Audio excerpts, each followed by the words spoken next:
Thank you very much. It's a great honor to have Secretary General Stoltenberg of NATO with us. We have developed a very great relationship, and I'm very happy to say the Secretary General will be with us for quite a long time because he was just extended. So congratulations on that. It's a big thing, and I was with you 100%. I think you know that. I felt very strongly about that. We've worked together on getting some of our allies to pay their fair share. It's called burden sharing, and as you know, when I came, it wasn't so good, and now they're catching up.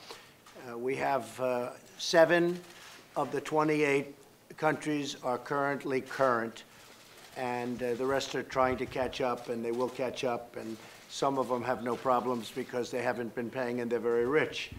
But we're looking at the 2% of GDP level. And at some point, I think it's going to have to go higher than that. I think probably it should be higher. But we're at a level of 7 out of the 28. The United States pays for a very big share of NATO, a disproportionate share. But the relationship with NATO has been very good. The relationship with the Secretary General has been outstanding. Thank you. Thank you very much. Thank you so much, Mr. President, and once again, thank you for hosting me and my delegation once again in the White House. And it's great to be back, great to see you, and thank you for your strong commitment to NATO, to our alliance, and to our transatlantic bond, and especially for your very strong leadership on burden sharing, because as you just mentioned, after years of cutting defense budgets, NATO allies have now started to invest more. And by the end of next year, they will have added 100 billion more into their defense budget since you took office. And that helps. And it proves also that NATO is a strong alliance. We have increased the readiness of our forces. We have stepped up in our joint fight against terrorism. And we are investing more. So actually, North America, the United States, and Europe, we are doing more together now than we have done for many, many years.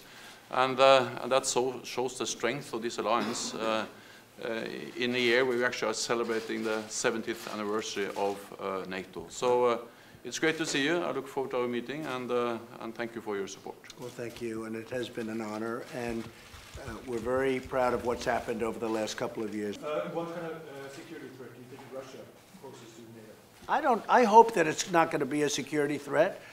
I hope we have a good relationship with Russia and with, by the way, China and everybody else. But I think the fact that we have NATO, and NATO is a lot stronger since I've been president, would you say that's correct? We've taken a lot more money. And allies are investing more, and that provides the new capabilities we need to maintain credible deterrence and defense for all NATO countries. But I think we'll get along with Russia. I do believe that. Mr. President.